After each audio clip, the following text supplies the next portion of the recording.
Hello, everyone. I'm presenting myself. If any of you was not present at the two previous lectures that we had yesterday, I am Francesco. I'm a game designer from Venice, Italy, and I am mainly known for games connected to the Lord of the Rings, in particular for the War of the Rings strategy game and the One Ring role-playing game. Now also existing in a version using rules for Dungeons and Dragons, so the Lord of the Rings role-playing game. Yesterday I've been telling you a bit about my career as a game designer, how I became a game designer, and then also I told you a bit about how I approach the design of role-playing games and board games in a different way. Today we'll be talking about thematic games, the type of games that I prefer to play and I prefer to design. Games that are connected to a theme that can be historical or fictional, anything that gives a reason to players to do something in the game that is not simply winning the game. But we will go into a little bit more detail. Now, just to complete a description of what I do, what you see here is FM Game Studio is the name of the company I have created together with Marco Maggi, my co-designer. We've been working together since '93, the first year that we published the game, and we worked with other designers also, but we co-sign everything from board games, card games, and so on. I am a little bit more oriented to design role-playing games in the group, so I work mainly by myself when on role-playing games, having Marco as a co-designer, where when we design board games, we are completely working 50%, dividing the work among the two of us.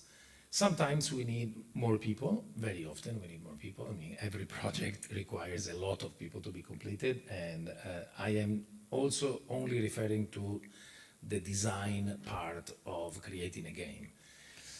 Maybe you know that when you create a role-playing game, any type of game, there's a design stage that can be composed of very different stages. There's a part that is the funny part, that is the brainstorming, when you just think about ideas, you throw ideas around and everything seems good and perfect, and you're just enjoying the full creative effort. Then you have to lock down on the ideas that are actually practical and can be transformed into something. And that when the real design starts, because every idea works in theory, but like plans, like military plans, they don't survive the contact with with the field. And so one thing that we learned in the decades that we worked in is to try and put ideas into practice as soon as possible, so to create a prototype. And prototypes are still fun because you create something that you already know it's not going to work, but it makes so much easier for you to apply and come up with ideas that actually work. And we will see how with thematic games this is different than when you try to design an abstract game instead. But I wanted to talk about FM Game Studio because, again, the design stage is one thing, divided in brainstorming and then actual design, but there's the development part. Development means that you have decided more or less 90% of the ideas that are going to be in the game, in the design, and then you have to develop them. So you have to test them, you have to try them, you have to actually fine-tune them in a way that they actually do what you want them to do. And very often to do that, you cannot be by yourself. There's a profession that is the game developer, that is not the same thing as a game designer, even if most of the time when you start with the profession, you are the game designer and developer of everything you do. But it's a good thing to have a developer being a different person, because you need at least another set of eyes to look at something. Because when you design something, you may be blind to some of the things that are actually there, but you don't see them because you are just making the thing work regardless of its flaws, where a developer can point you to those flaws, identify them, and see them. It's like some artists, nowadays with digital it's easier, a lot of digital artists, when they paint something, one thing they do very often is to flip the image horizontally, to completely reverse it. Because your eye is so tuned to an image when you are painting it that when you flip it, you immediately see something that you may have been missing to that point. So the idea is, or the idea is to show it to somebody else, but user artists do not have that luxury. So with in FM Game Studio, we work with a number of people, but let me just skip to the last page, just, yeah, to show. For example, the team until some time ago was composed by me, by Marco Maggi, my co-designer, Umberto Pignatelli, who's basically, he's a role-playing game writer, choose-your-own-adventure books writer, and narrative gaming writer. Michele Garbuggio is my dream game developer because he likes to think he's a game designer, but I'm trying to convince him he's a game developer, that it's not something less than a game designer, it's absolutely important. He can always spot all the flaws in the stuff we do. Matteo Cerese is a graphic designer that now he's probably, he will work with us, but he has the luck that graphic designers in our market are always very much sought after, so he's working a lot with lots of different companies, also because he's very good. And so these are the different professions that are needed in a company or in a design team. Unfortunately, and for most of the times that what happened to us, all of these things are conflated in one person or maybe two, the game designer. In fact, many of the games that I designed until a few years ago were done, developed, and even are directed by me or me and Marco. So, going back to the idea of thematic games, as you will see by this selection of the games that I designed with Marco and others and so on, have always been thematic games. And a thematic game is a game that, in addition to the game mechanics, is trying to represent something. It's trying to reproduce a situation or an historical event or something like that. And when I'm saying this is also to try to make a difference between games that actually have a theme, but the theme is only cosmetic. It's just to give some form of what they do instead of using just, I don't know, simple wooden pieces.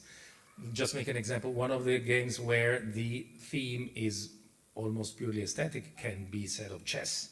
Chess, if you look at its theme, it actually has a theme. It's a battle between two armies with kings and soldiers and so on.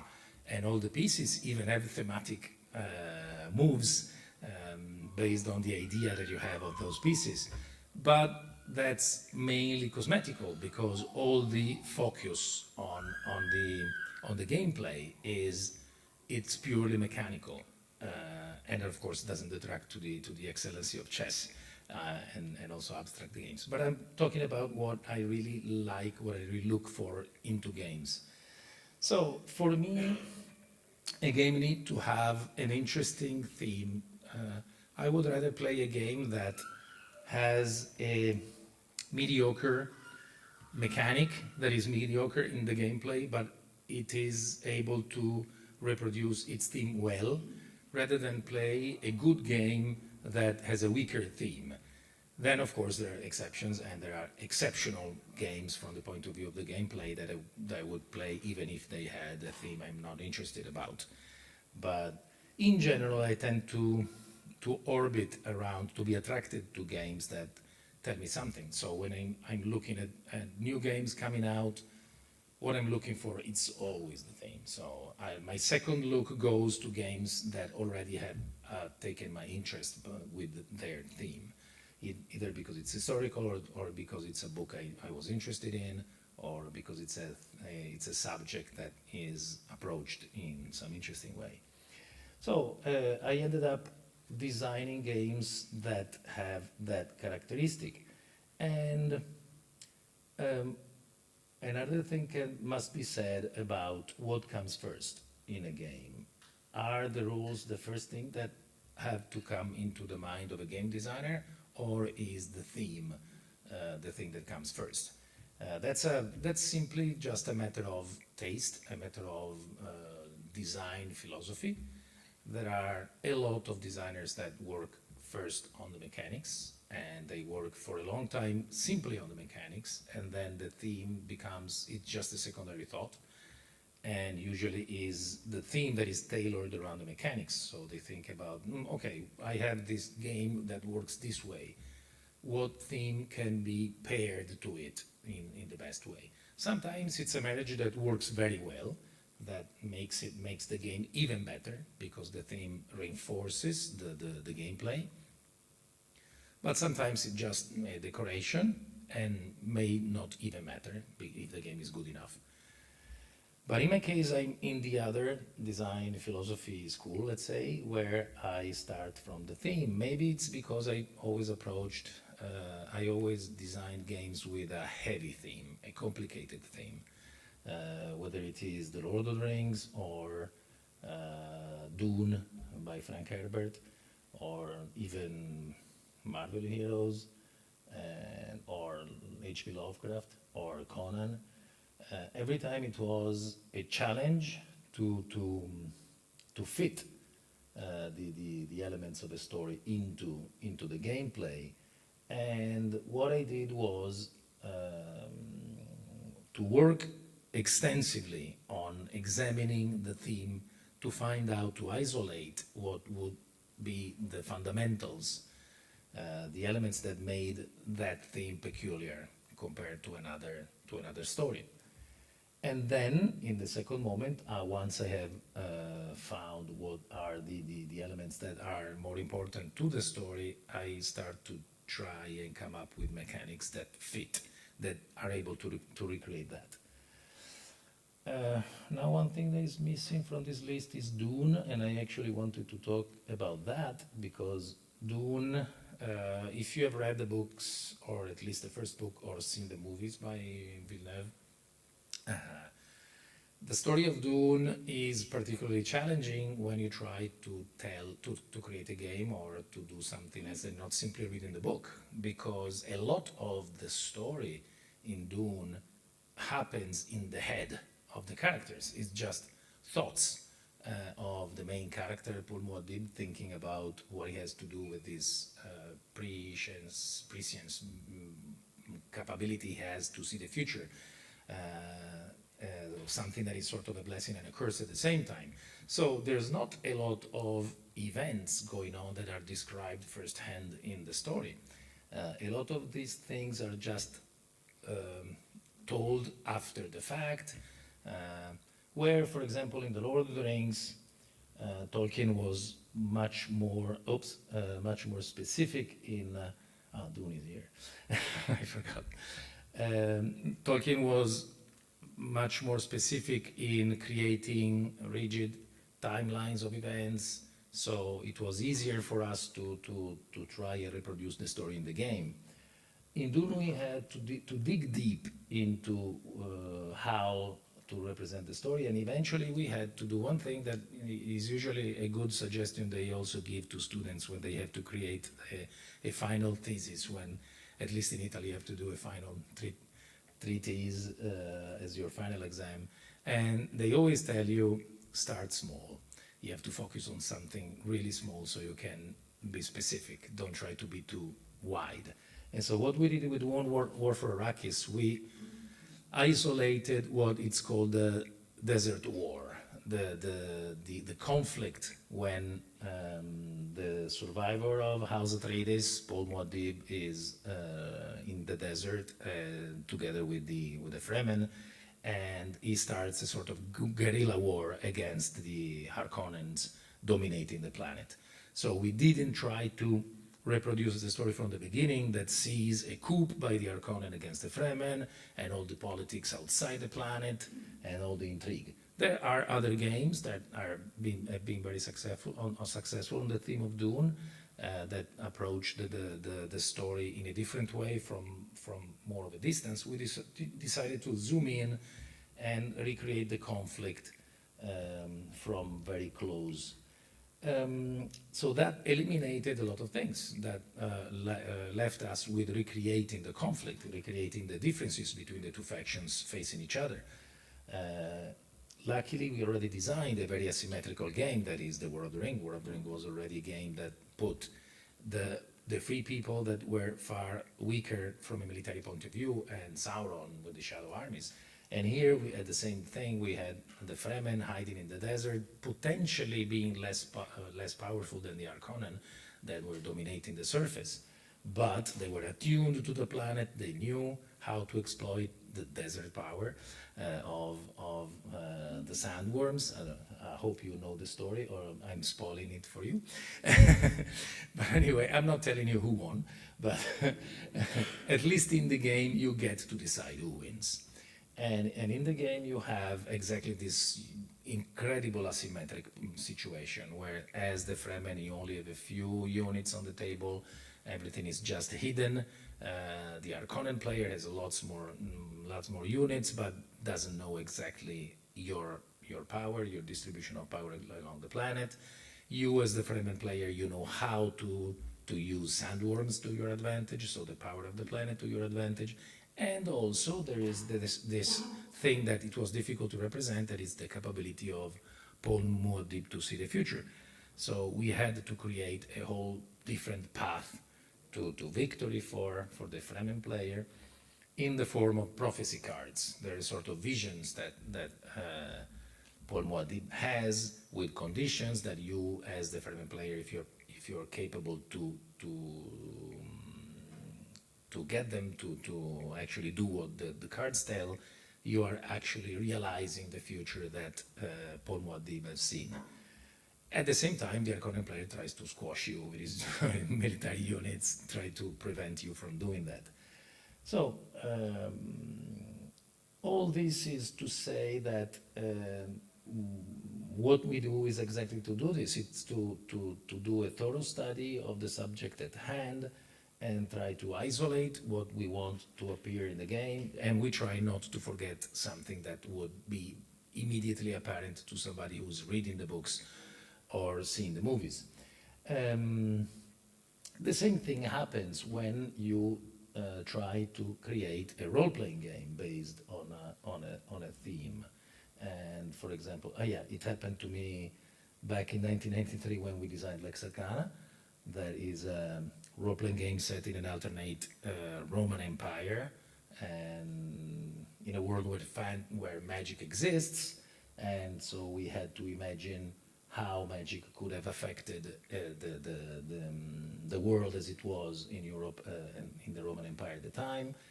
And of course, it's what we did with the One Ring role-playing game.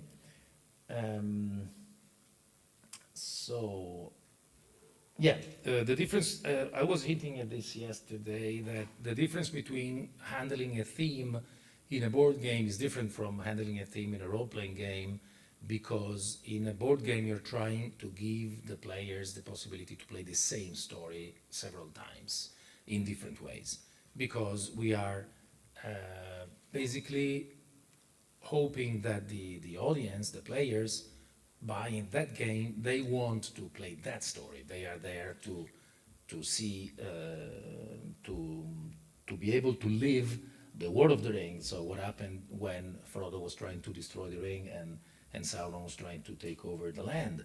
And so they want to see which forces were available and to see all the possibilities. Some players like to try and emulate the story the way it was. Other players try to stretch the game as much as possible to make a different, to bring a different outcome. In that case, our goal as designers was to allow you as much liberty as possible, as much freedom as possible, without breaking the suspension of disbelief, without allowing you to go so far as to change the story in a way that you would not recognize it as the Lord of the Rings. You have to imagine that we had to envision the possible outcomes of the story as different branching stories, but not straying too far from each other. So there were turning points that had to be fixed. For example, Gandalf, I'm spoiling again the story for someone.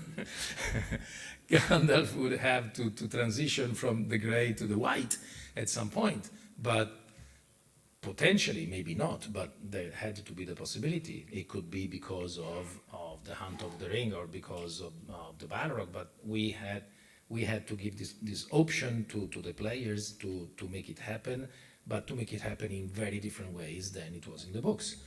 The same thing, we had to consider the possibility of somebody killing the Witch King, the Lord of the Nazgul, so we could not make it invulnerable, even if in the books he seems invulnerable to the moment he's not anymore. So we had to allow for a tiny percentage of possibility to do that, and to avoid it to make it so easily achievable that you would try to do that all the time. So maybe it happens once every 10 games, and so all these variables make every game of War of the Ring a version of the story that Tolkien could have devised. It's not something that is completely absurd. Of course, they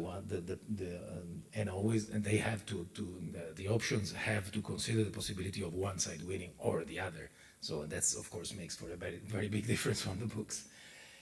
And what was particularly hard in that case to still follow the theme was to make sure that even if one side wins, it had to feel really close. We didn't want the game to show often games where one side crushes the other. Especially, we didn't want the good guys to win too easily. We wanted to create a situation where most games, even if they are won by the free peoples, by the player destroying the ring, they would always feel like just a few inches away from loss, because that's the way the story went. The story seemed like all was lost until the very moment, and then at the last moment they were able to win. So in fact, this is one thing that breaks the rule where a game should be balanced 50-50, should be balanced. You should have the same chance to win a game if you choose one side or the other. In the end, I think we're probably close to like 52 to 48, something like that, in favor of the Shadow, just to give that feeling of you playing the free people, snatching victory out of the jaws of defeat. And that took a lot of playtesting. But now, all this is to say that if you consider, I have been talking all the time from the point of view of the theme.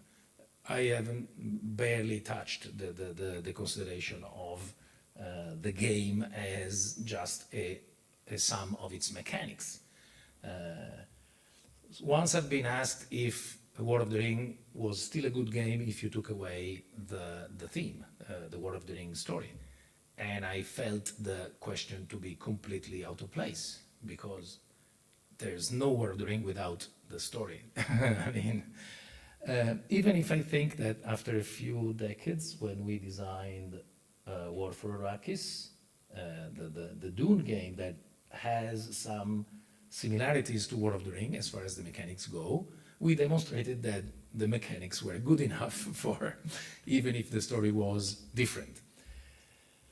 But going back to role-playing games instead, when in a board game you have to do this, to recreate as much faithfully the story as told in the books opening for endless, if possible, variations of the same story. With a role-playing game, you cannot do the same, because what you are changing are not simply, it's not simply, it's not putting the players in the shoes of the main characters like you do in a board game. In the board game, you are not playing some nobody. You are playing the main characters. You have Aragorn and Gandalf and all the bad guys, the Mouth of Sauron, the Witch King, and so on. In a role-playing game, it is possible to play with existing characters, but it's limiting too much. In a role-playing game, you want to create your own character. So you want to enter the world of the game yourself. So you cannot play by proxy and let's say, oh, let's play Aragorn. Just you can do that probably for a few one-shots and something like that. Maybe for an introductory adventure, it can be possible. But usually, what players, fans of a book or a movie want is to enter that world and be able to see places they're familiar with and to interact with characters they're familiar with. So yesterday I hinted a little bit about that. In the One Ring, for example, we had to create, to deconstruct the story down to its basic elements, to try and use those elements and recompose them in a way that players could use them as tools. And so the story could not be a quest, the quest of the ring, destroying the ring, or maybe going and free the mountain, the lonely mountain from the dragon. It always had to be a different story. And how can you tell a different story when the best story has been told already? You have to find a moment in time and a place in the same world that will feel familiar to the fans of the story, but will allow them to create and tell their own story.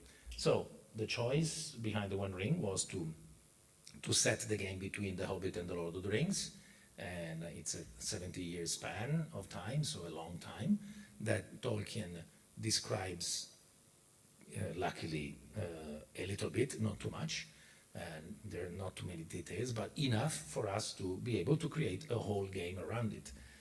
So when players create characters for the One Ring, they create characters that belong to that world, but they are not stepping on the feet of the main characters, because the War of the Ring is still to come. It's many decades away, so the One Ring is still, the name of the game is the One Ring, because it is the discovery of the One Ring by Bilbo the Hobbit in 2941 that triggers the whole thing that will eventually end up with the War of the Ring, the destruction of the ring. And so you're in a moment where the shadow is growing and Barad-dûr has been built again, is being rebuilt, and Sauron is back in Mordor. And so what we imagined was, how can you be part of that story if not creating a character who is a member of a culture in the world, but is living their own birthplace because they have a calling, something that tells them there's a need for them to do something about the return of the shadow. So we isolated the time frame between The Hobbit and Lord of the Rings. In first edition of the game, we decided that the best place was Wilderland, so the regions east of the mountains, where the most of the Hobbit story takes place, so Mirkwood and so on. Eventually, we moved the second edition of the game to Eriador, that is the proper area where the Lord of the Rings story starts. And then we had to isolate the type of characters that could be part of the new stories to be told. And in that case, the callings that we created were based on a thorough study of the sources. We tried to distill the motivations of all the characters in the books and to reformat them in a way that players could choose them. So, for example, it was always it's an interesting question, and there's no right answer. So, who is Bilbo? Is Bilbo a treasure hunter, or is Bilbo a scholar? We had a number of vocations that we tried to base on those characters. So scholar, treasure hunter, warden, champion, and captain. If I'm not a messenger, yes. Anyway, sorry. But anyway, we isolated the callings that we felt were appropriate to different characters. Of course, every character in the story is multifaceted, so it's not easy to just isolate one calling, but at least you can say with what is probably the most appropriate. For example, we were thinking of Boromir when we were thinking about a champion. So somebody who thinks that by force of military might and prowess you can vanquish the shadow. Instead, you could be a captain. A captain would have been probably Aragorn at a certain point in his life where he had to lead by example the others. A warden, actually it's Aragorn, younger Aragorn, wherein it's mainly a ranger, where you think that there is a threat that nobody is easily recognizes, so you have to protect the weak from the threat of the shadow. Treasure hunter is somebody who thinks that there are lost treasures and lost wonders to be recovered again for the fight against the shadow. And the scholar is the one who thinks knowledge is the way to improve the possibilities of the fight. And last is the messenger that believes that connecting and making connections between the different peoples is the best way to reinforce the strength, the fight against the shadow. And with some adaptation, all these vocations came from our analysis of the character types. So in a way that if you were imagining, oh, I can do a hobbit scholar, you could think of Bilbo at a certain point in his life. He was writing in Elvish, he was studying Elvish history and so on in Rivendell later on in his life. A treasure hunter, it's again Bilbo in his earlier incarnation as a burglar, and so on. So by choosing those archetypes, you already had part of your path as a character in Middle-earth already set. The other part, again, as I said, was the place where the adventures would be set, would be a familiar area. Other games in the past decided to set the game in earlier eras, for example, but that for us, we thought it was going to be too strange for players coming to the game to experience a Lord of the Rings experience. They would not find the same names, they would not find the same characters. And then, of course, the long path of designing the game went on. All the characters needed to have specific talents based on their cultures of origin. Yesterday, I talked a little bit about how magic is represented in the game. We could not.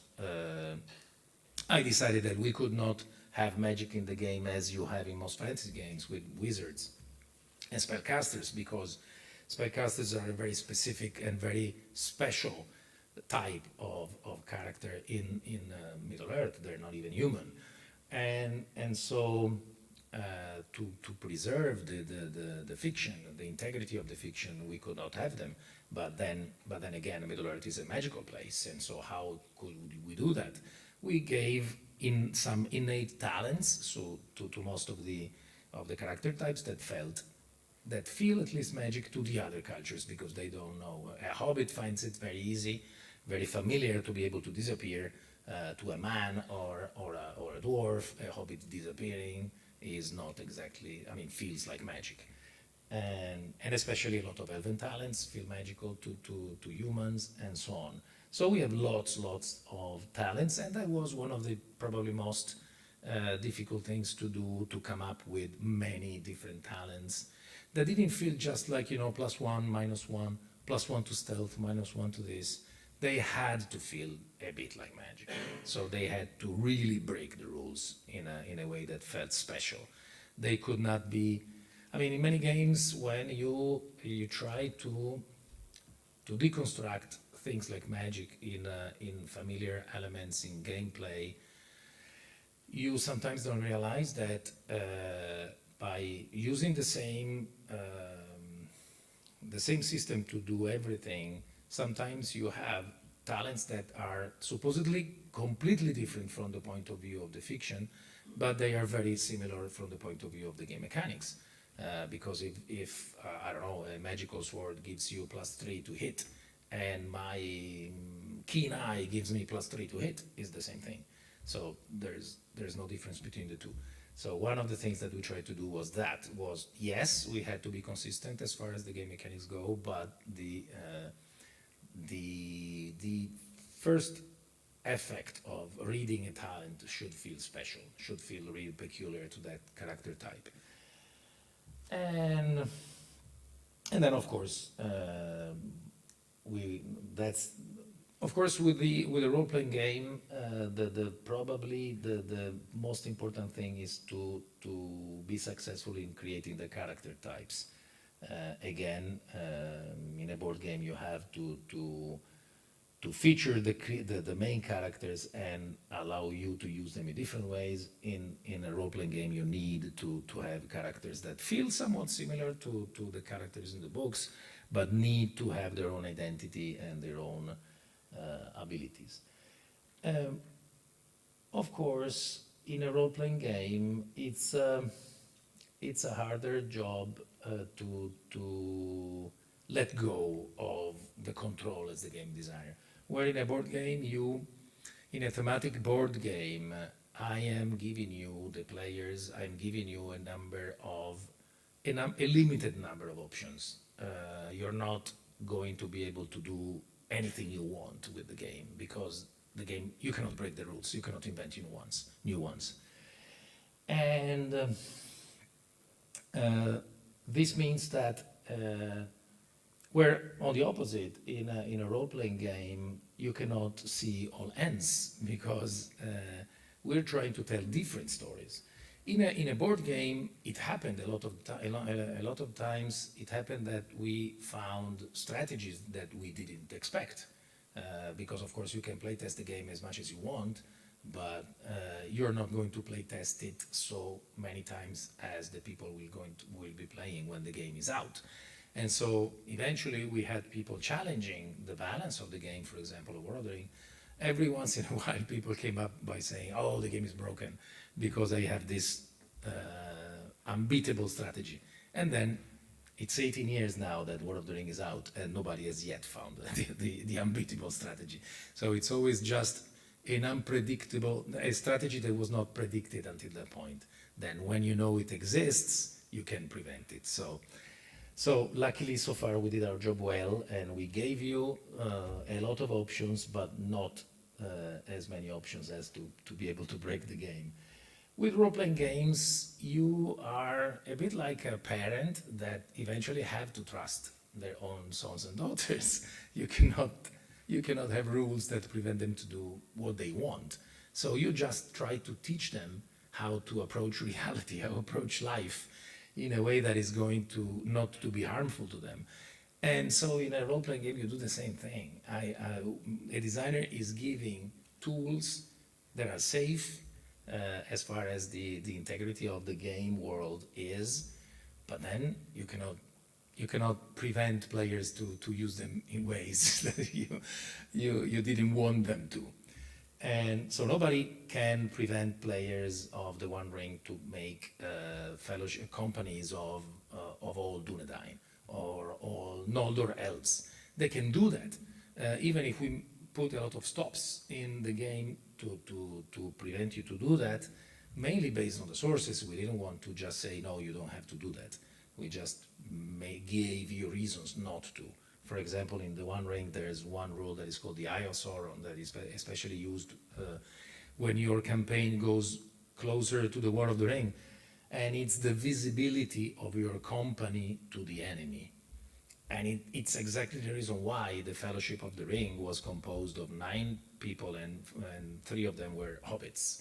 And if you were making a task force to do in a very secret mission, you wouldn't send a grocer and a farmer. you would find the most expert SEAL, Navy, Marines, and so on. But in the case of the Lord of the Rings, the most powerful members of the different races are excessively visible to Sauron. Sending Gandalf to Mordor would have been impossible because he would have been immediately seen by Sauron. And the same thing would have happened if they sent the sons of Elrond, for example, Elladan and Elorin, or Elrond himself. So the necessity, we did that, the rule where based on the composition of the company that you create with your players, you have a higher or lower visibility to the enemy. And that level can go higher or lower based on where you go. So if you are starting to approach, I don't know, the fortress of Dol Guldur in Mirkwood, that visibility will become higher and higher, and eventually the mechanic triggers a number of what are called events, negative events that affect the fellowship. You are spotted by enemy, a patrol of orcs find you, a flock of Crebain sees you, and so on.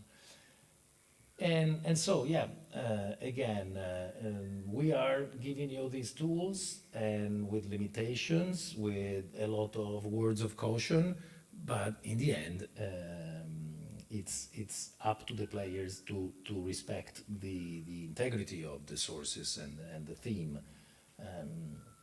And that makes for an extremely different approach to theme in a game, because as you can see, the end goal is completely different. And I just lost my direction.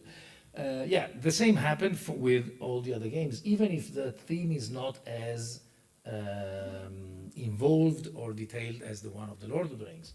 For example, if you, I made a couple of narrative card games. This one, Hobbit Tales, and the other one is Cthulhu Tales.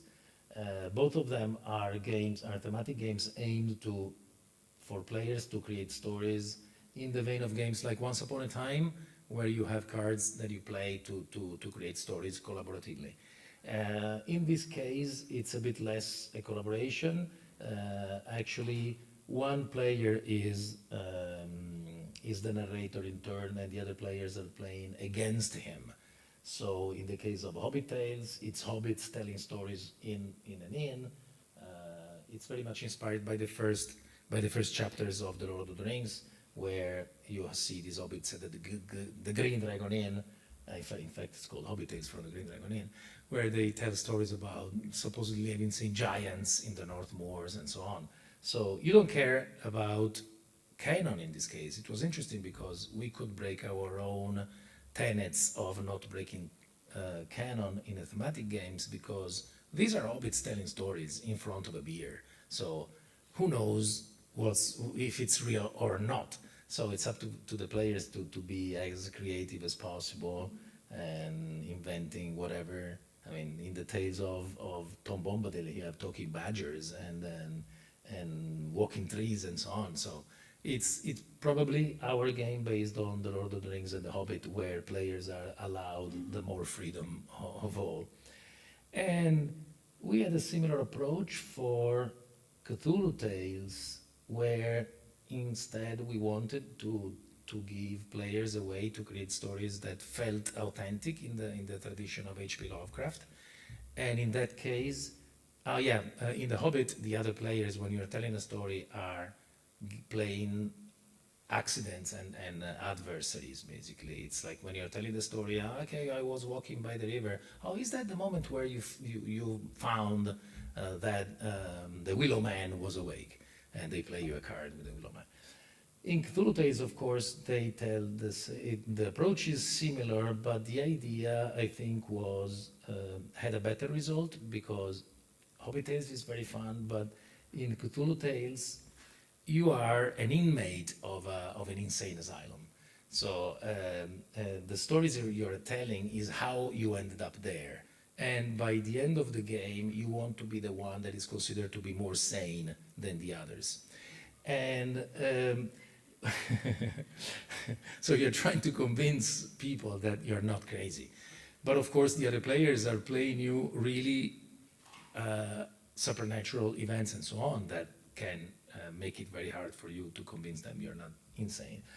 But what we really like that if you play the game with some effort, and if you like and know the stories of H.P. Lovecraft, all the stories that came out of the gameplay were really close to actual stories by the master.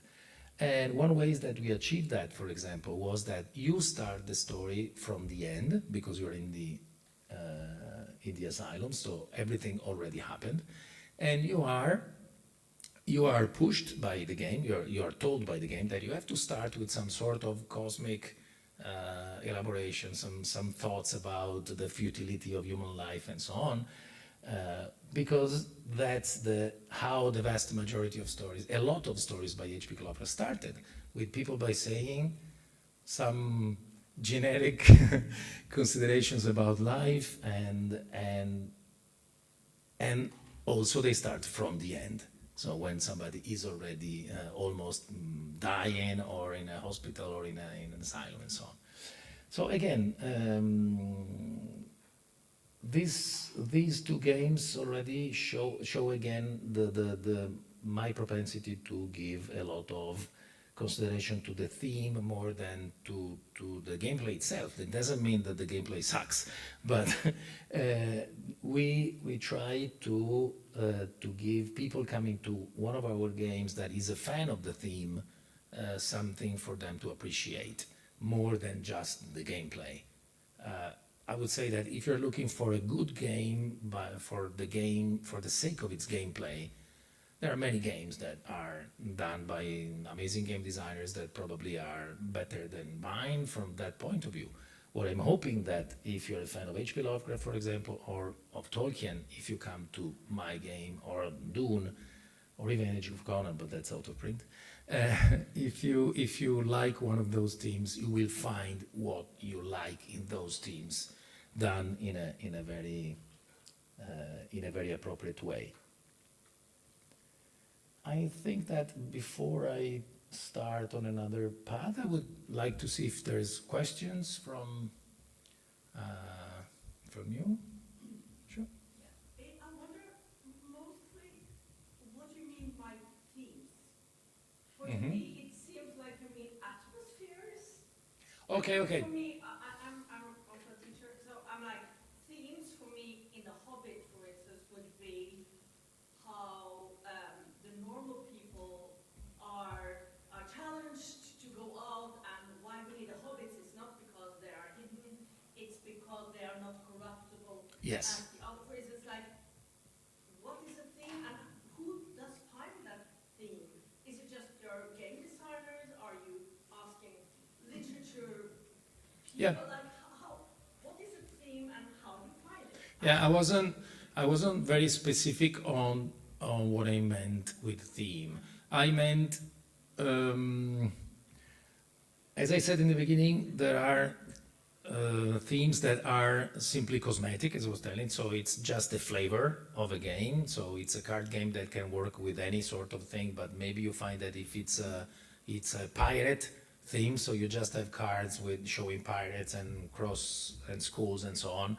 It's you like it more. So it's like just a color of a dress that makes it more appreciated to some audience.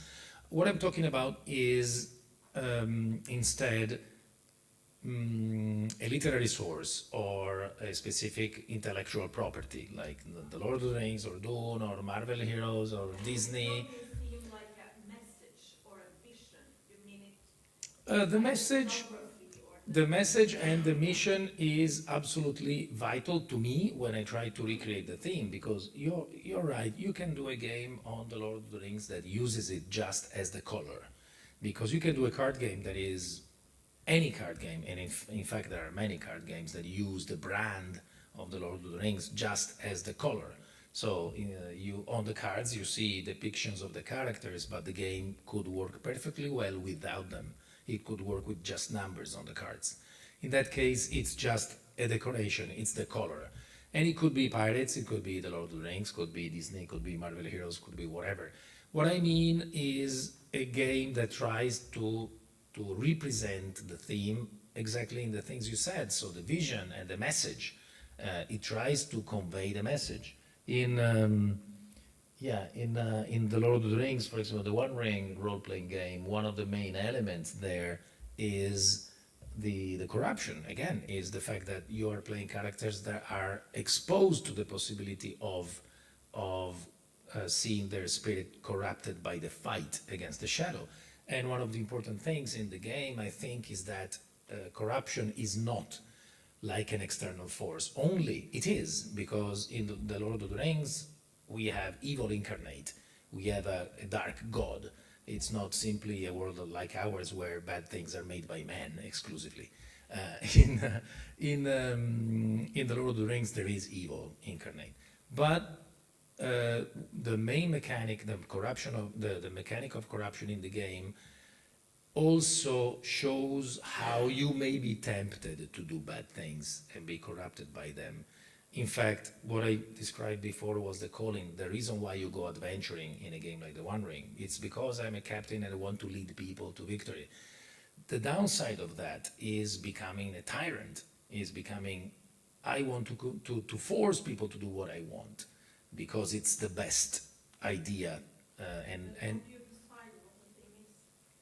Oh, well, if it is a game where I want to design a game based on a specific property or because I'm asked to do that, like, I mean, the One Ring, it's not deciding, it's studying and finding out what is the message inside that and how to represent it. Otherwise, if I am creating a theme, it is, I think it happened, for example, with this game here, Tripods and Triplanes, that is a more fantastical game, but also with Lex Arcana. Because Lex Arcana, the theme is historical, because it's the Roman Empire. The main reference is history, but we decided, okay, but how to make it not boring, and not making it necessarily to just open a history book and study what it's there. We decided that our game was describing Uchronia. So it's a different history took a different path from what we know. And in this case is that the Roman Empire didn't fall in the 5th century, but it continued on because magic exists. And in that case, the theme, the vision, the message is exactly thinking about what could have happened if all those premises were real. So, for example, the Roman Empire the Romans tried to integrate all the different cultural elements, either because they vanquished some people or because they absorbed their culture, like in the case of the Greek. So, for example, we decided that probably if magic really existed, the Romans would have tried to dominate magic, and so to study magic and control it. So the key in this game is that the Romans were able to do that. They have a sort of universal comprehension of magic, and the players are, one easy way to describe Lex Arcana was the X-Files in the Roman Empire, because you're part of this course Auxiliary Arcana that is a group of chosen scholars and warriors and so on who are sent on missions to recover magical elements, artifacts, and magical lore. So yeah, in this case, theme is not something that comes from outside, is something we decided on, but it's still thematic. A game that is not thematic would be it's difficult to think about a role-playing game that is not thematic, because in the past we had a generic universal role-playing game system that tried to recreate anything, so they were basically abstract. But the more that people design more games, we ended up having more focused games, and in general, they're always thematic. Either it's science fiction, or it's fantasy, or it's noir, where board games can have no theme, can be completely abstract, as I said before, like chess and so on. So, how do you feel about the kind of, or I feel that when you have a very strict theme, then you have limit the replayability of the game, because as you say, you have stops preventing people from straying from the path, and then you have certain things that need to happen, you need to turn from red to white and all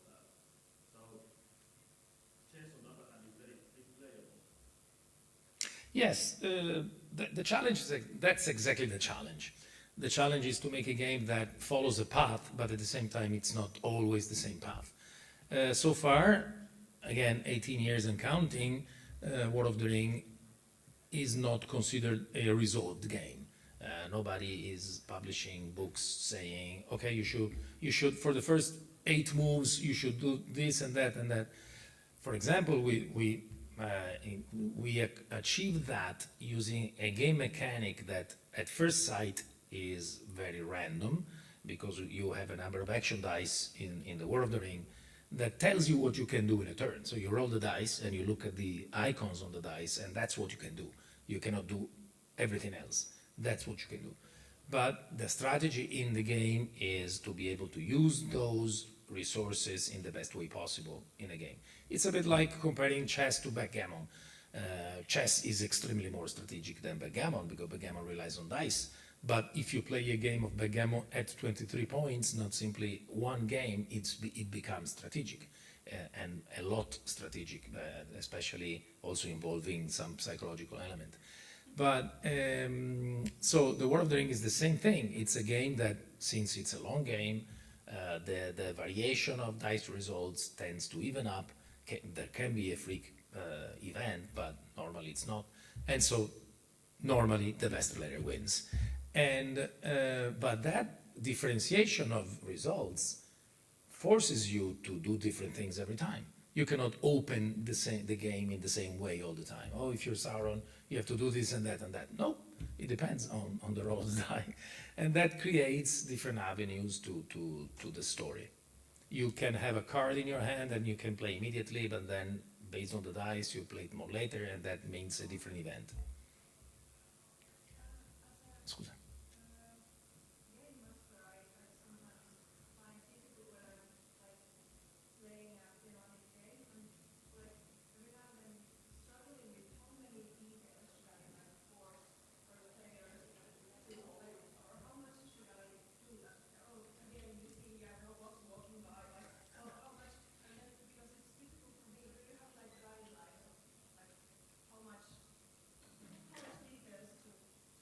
Yeah.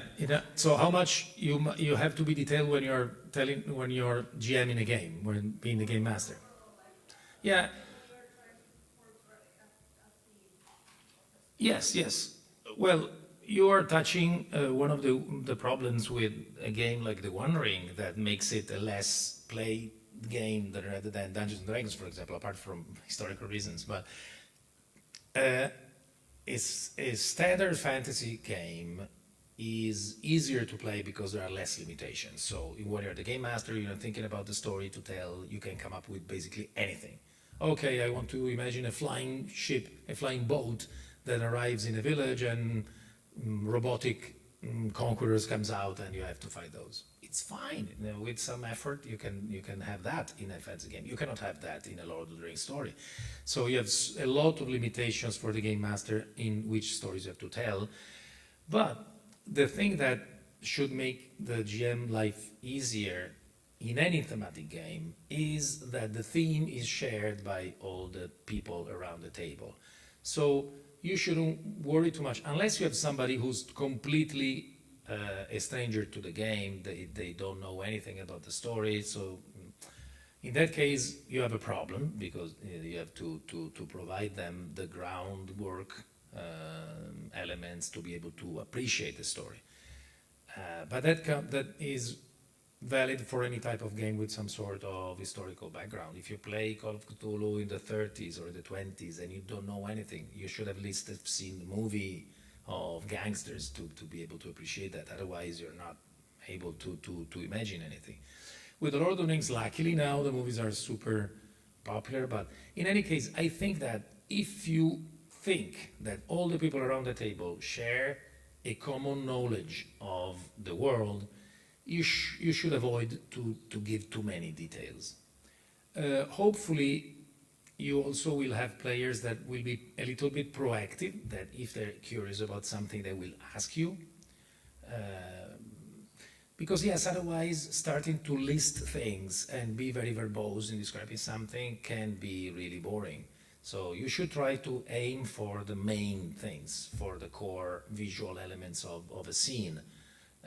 If we're talking about the Lord of the Rings again, and you're traveling from one point, you should maybe think about the season, if the landscape is snow covered or if it's very hot, and try to think about some experience you had, maybe walking on the snow and what you felt, and if it was really quiet or if you heard animals around. So try to, yeah, less is more often, because time is an important element when you are making the game master. If you're being too long in describing, you're losing the attention of the players.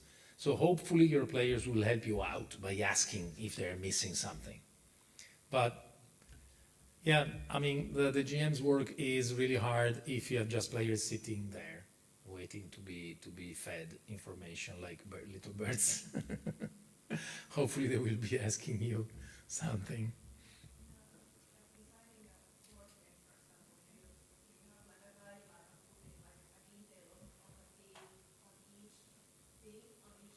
Well, I have to make lists of things that need to be there, and I try to ignore stuff that is possibly there but is not important.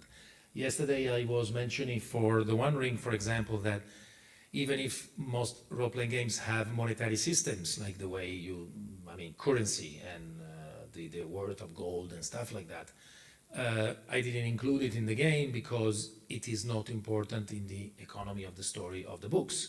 They're barely mentioned, and so instead treasure is important, but not that important, because, for example, treasure is fairly unimportant in the Lord of the Rings. It's much more important in the Hobbit. So if things are important in the story, they must be there. Otherwise, you can absolutely hand wave details like that. Oh, we're coming to the river, we have to cross over, there's a ferryman. You pay the ferryman and go over. I mean, you can't imagine a moment in the Lord of the Rings where they could not go over the river because they didn't have coins to pay the ferryman. So, oh, Sauron wins because we could not get across the river. Okay, thank you. I have a question.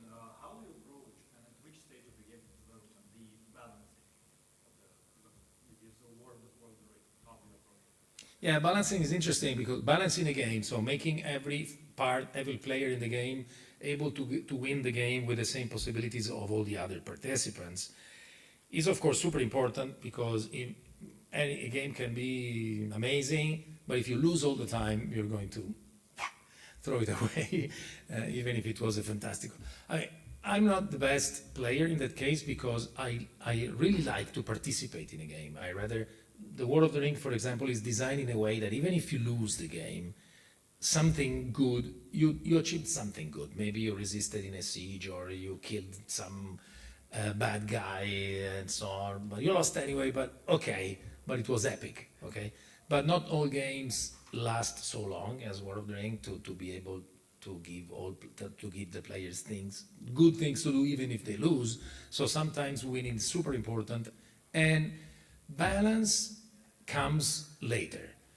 Whenever we work with younger designers or developers, they immediately start, okay, but if we do this, we then should add that to the other player. Okay, we gave this fancy power to this character, so we have to give it also to the other.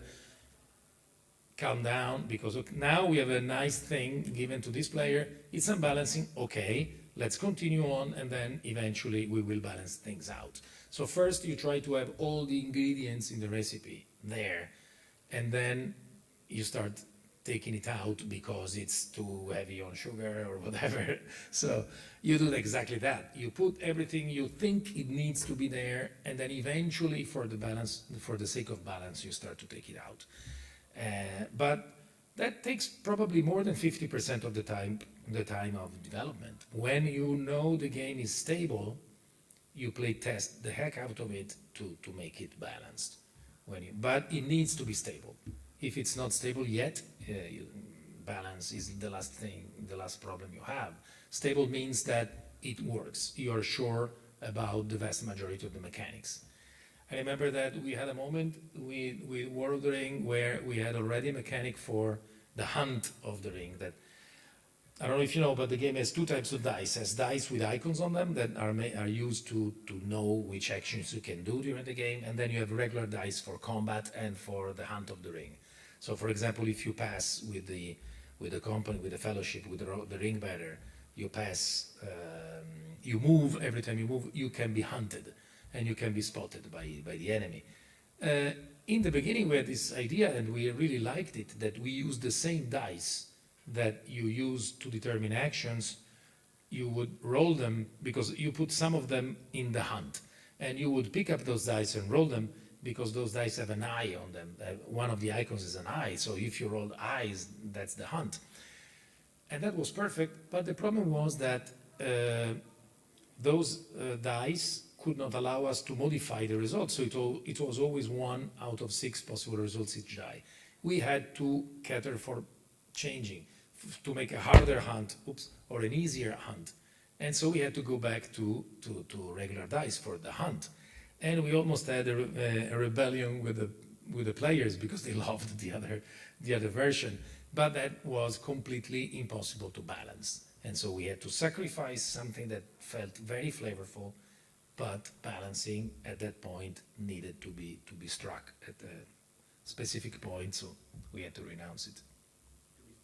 Yeah. See? Wonderful.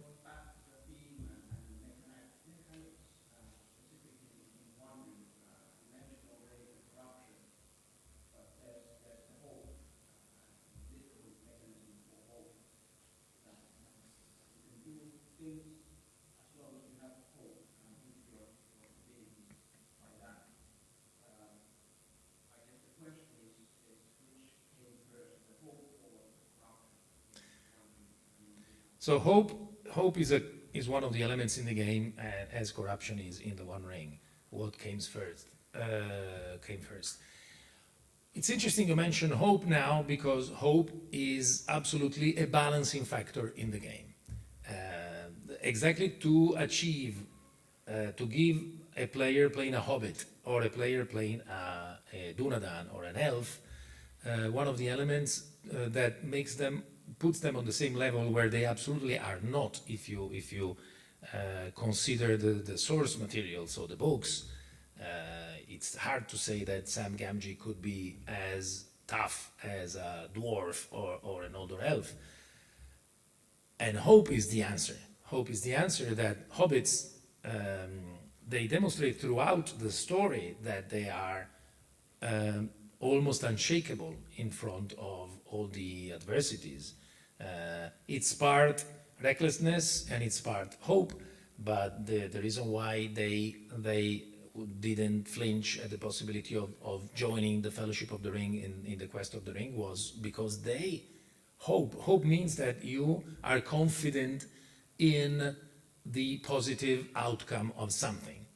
And you can be stupid, but generally it is because you have some inner strength that tells you that eventually things will go positively. And if you, when I was parsing the books, checking for, one of the things that helped me with I forgot to mention also yesterday that I meant that already Tolkien had many rules already engineered inside the story that I could use to create the game. One of the things was also language. I used language extensively to be able to isolate the stuff that were important for the story. So how many times some words were used? Hope, it recurs throughout the game, throughout the books. And so it needed to be an important element in the game. And luckily, it was also one element that allowed me to balance out the different character types. So hobbits are basically a reservoir of hope compared to the dwarves. Dwarves are stronger. They don't need to rely much on hope as much as the hobbits do.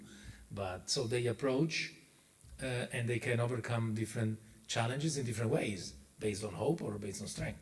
You always have to consider that Shelob was defeated by Sam Gamgee, who's a gardener. Okay, he had a vial of Galadriel and Sting and a mithril coat, but then again, I mean, he was able to stand there and not run away because of hope.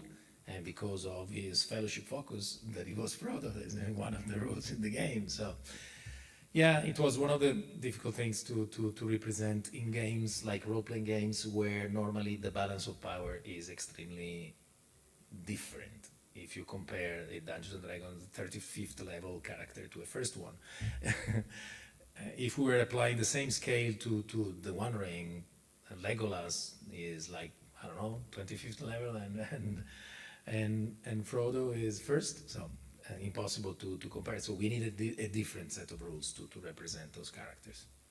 So yeah, hope came almost immediately in the mix of ingredients because it was there.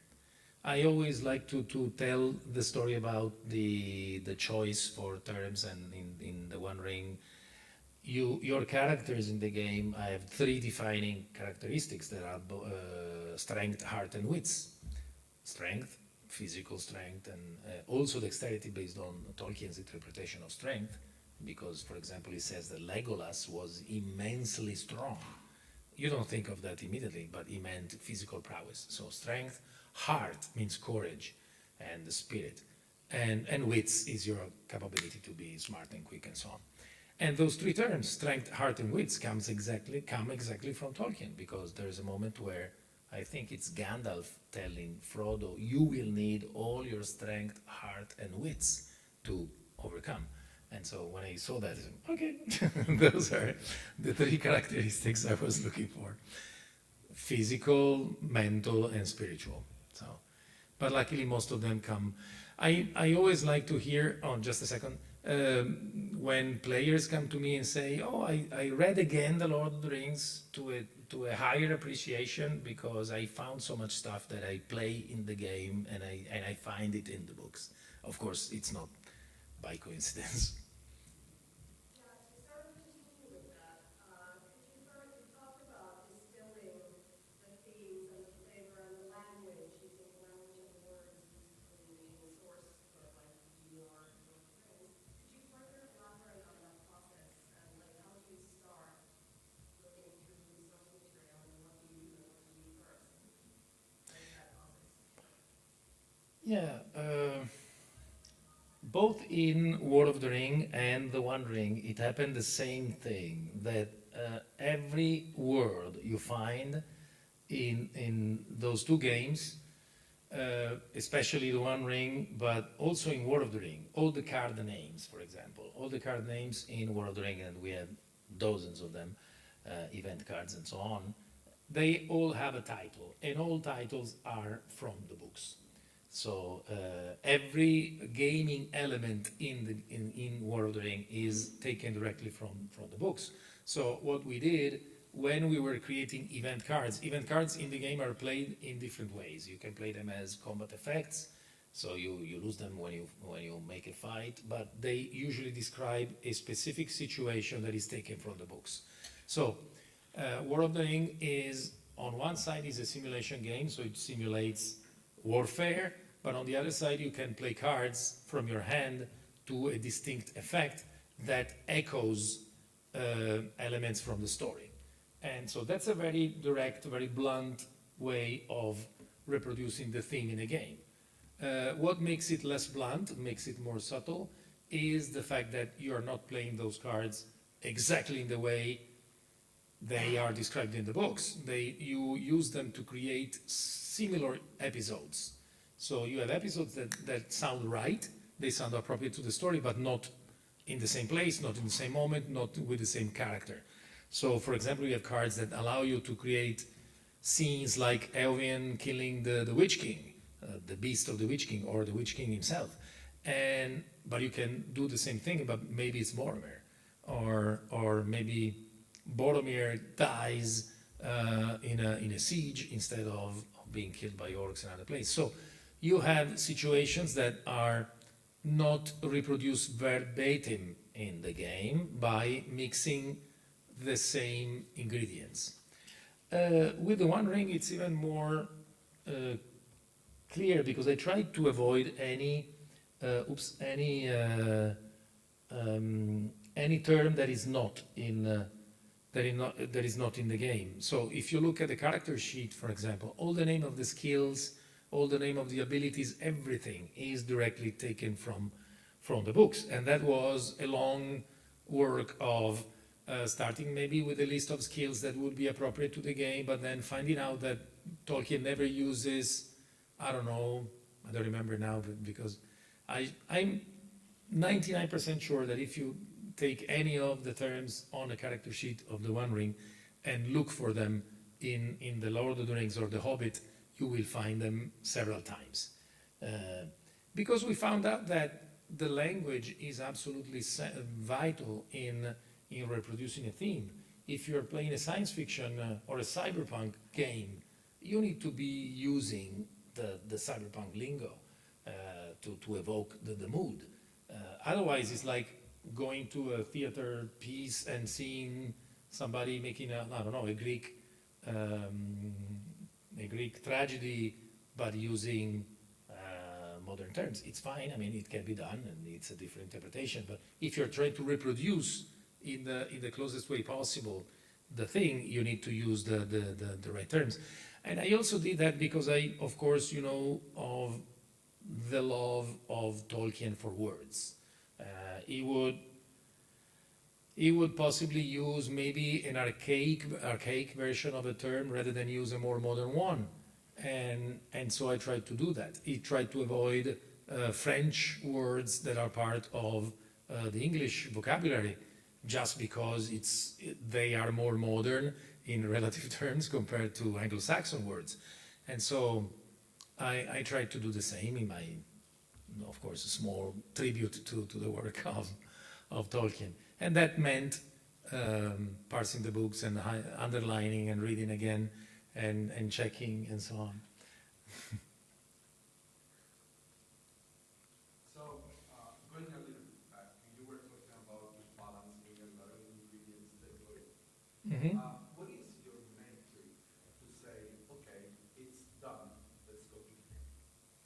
It's done? You mean it's balanced or it's finished? When finished.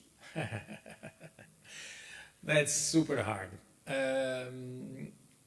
In the real world, usually it happens that your time is over. That it's too late and the publisher is knocking at the door and says, give me the game. And and so, but this makes sense actually, because writing a role-playing game and also designing a board game more or less is like writing a book, so it's never done. You would continuously redo it. You would when you reread it, especially role-playing games, because one of the main differences I didn't highlight before between the two mediums are that the theme in a board game is the gameplay, is conveyed solely through the gameplay. In a role-playing game, it's also the rule book, where the rule book in a board game needs to be as clear as possible. If it can be done also in a thematic way, it's best, but you don't really try to do that because you have to convey as clearly as possible the way it's played. In a role-playing game, the rules are part of the theme. They can be done differently. I mean, I've seen a lot of modern role-playing games where the language is absolutely direct, is very much like the game designer talking to the players. But in some ways, in my opinion, that loses some of the flavor. I like more games like, for example, Household is a game by some friends of mine in Italy that is completely written from the point of view of one of the characters in the story. So is the character in the story telling you how to play the game? Or again, same guys, Broken Compass or Adventure, that are games that are written in a tone that is absolutely appropriate to the theme of the game. I sometimes, some games like recent ones, like even Dungeons and Dragons, they are written more like a board game is written. So they're not paying much attention to the theme. They're trying to tell you how best to play the game, and that's a choice. They tend to leave the conveyment of the theme to a source book on a setting, on a Forgotten Realm or so on. In that case, they try to be thematic. but the rule book is written in a way that is more direct. You play the game like this and like that. I always find that since the rule book is your first step into the gaming world, into the world, it needs to be thematic too, and so the language. So in that case, it makes for writing a role-playing game as much as writing a book. You are writing it, and then you reread and say, I should probably change this. I could move this. Oh, the other thing is the structure. The structure of a role-playing game. After 70 years, I don't think anyone has found the perfect formula. Should action resolution comes before character creation, or vice versa, because I'm creating characters and I don't know to play the game, but you tell me how to play the game, but I have no idea of what characters are. So I don't know how many times I moved sections in the same rulebook, changing my mind all the time. So eventually, yes, luckily, the publisher comes and says, time's over, give me the game. Anyone else? Okay. What are some of the most thematic games that you like? More thematic games that I like. Yes. Well, I played so much. I started playing Dungeons and Dragons way back at the time, like most, but I almost immediately moved to something else because I wasn't the GM with D&D. I wanted to be the GM, and I was already a reader of H.P. Lovecraft. So when I found that Call of Cthulhu existed, I started playing that. So Call of Cthulhu is probably the role-playing game I play the most. I think I like horror gaming overall more than other forms. So that's why I sometimes try to look at the dark part of themes like also the Lord of the Rings, and I especially appreciate the darker elements, not to overdone them, but try not to overdo them, but they are part of that. And so certainly, yeah, Call of Cthulhu is one, but the other game that I played so much is King Arthur Pendragon. I think that Pendragon was already a game way ahead of its time because of the very narrow focus about the theme. I mean, everything in the game was limited by the theme. You even went to the point that you could only play knights, not even ladies. I mean, the game was only about knights, no compromise. But I didn't like that. I liked the fact that the game moved, for example, the focus from physical prowess to all the psychological elements, because the game has all the characters in Pendragon have their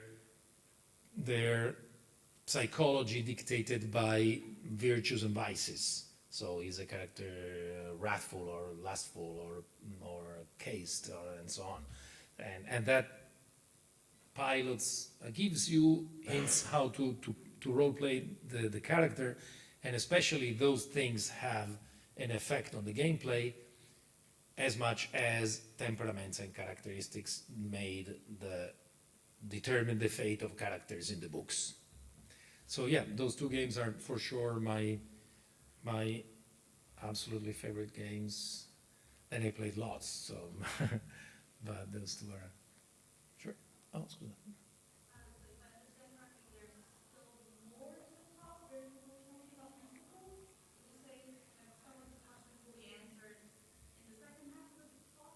Oh no, I think I lost count of where are we as far as time is considered? 15 minutes, okay. No, I think that I basically done, unless you have some specific, sorry. No, yeah, I may have hinted at continuing, but I think, very good point. Mhm. I think a lot of thematic games have to do with adapting some sort of material, and I think there's this rising tendency right now, especially in world development, where we're starting to see a lot of board game adaptations of video games.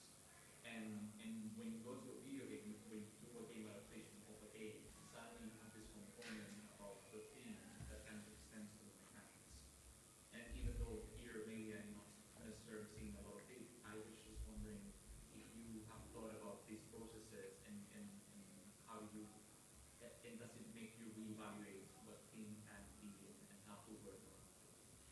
I'm not sure I understood the question specifically. So for board games that are coming out now, there are adaptations of video games. Yes. It's not only important maybe that you keep some narrative beats in the story, but also kind of somehow meaningfully replicate some part of the gameplay that they already. Sure, sure, sure, sure. How that, like, how do you maybe have thought about that changing how you see theme or how you work around theme?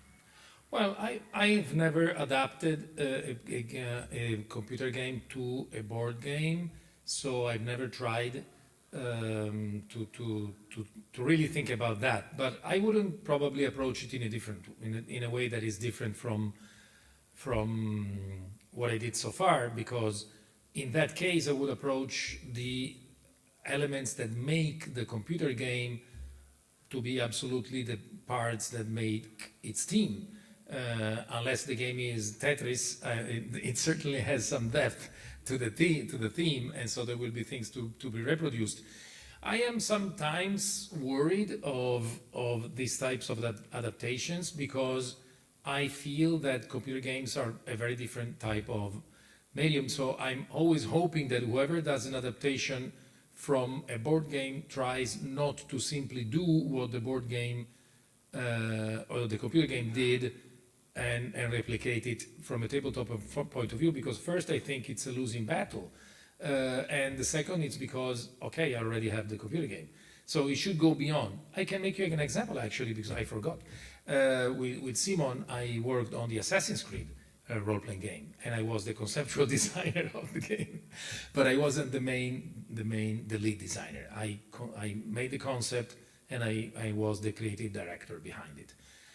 And in that case, what I did was exactly to present the lead designer with a concept that was already not simply, okay, guys, you take the computer game, you played it, do the role-playing game version of it, but I tried to make something that could be done only with a role-playing game and not with a computer game, using the same premises. So, for example, if you're familiar with the Assassin's Creed game, it's a game where you have people entering the Animus device today, in the modern day, and they enter a simulation based on genetic material that recreates memories, and they make you play into different historical periods. So it can be the Renaissance in Italy and Jerusalem, whatever, during the Crusades and so on.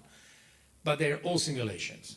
What I found interesting in the theme that was not at all exploited in the computer game was that you are actually not in the historical period. You're in a simulation.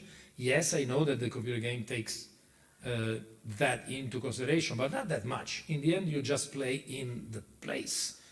And so what I did with the concept, I said, we should consider this like a sort of a time machine. Your characters are the modern day characters, so you create the modern day guys, the modern day people entering the Animus device. And so during the same adventure, you may enter the Animus device in different moments, several times, not once, and so skip from one period of history to another. Because your overarching goal is to find information about the relics and so on. So the point is not simply, okay, I'm going to kill that guy. The thing is to do that, but also do that during Second World War, and then I'm moving to Roman times, and then I'm moving to China in the Middle Ages. During the same adventure. So I said, this is a huge potential for a game, because you can go into different periods of time without the necessity to go so deep that you need all the historical research. You just need the surface for that brief moment where you have to enter the temple, take the artifact, and escape. And that worked extremely well for the role-playing game, but I'm not sure it's going to be economically successful, because the average Assassin's Creed gamer will probably come to the game with the expectation of doing exactly what they do in the computer game. And so a sort of a super tactical game on parkour and solving a situation, a physical situation, rather than a bigger epic thing where you have to do something in one time period and then another. And also the same, yeah, of course, I love the idea that you're back in modern times and maybe you're escaping the Templars in modern time in a car chase where you actually risk your life rather than your fictional life in the simulation and so on. Hopefully, I mean, the game looks good from a physical point of view, and I'm hoping that there will be enough audience for that. But in that case, you see, we had to do something that in my mind was significant for to do justice to the source material, was to actually go beyond what the computer game does. So a different thing. Not a simulation, but anyone else? I think it's a wrap. Well, thank you for your attention. I hope it's been useful to you and informative. I hope it wasn't too chaotic. But thank you very much for your questions, and enjoy the rest of the convention. Thank you very much.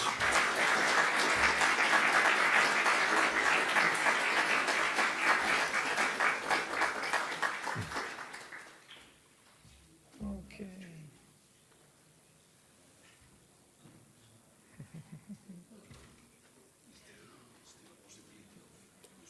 Oh, sure. I went and saw you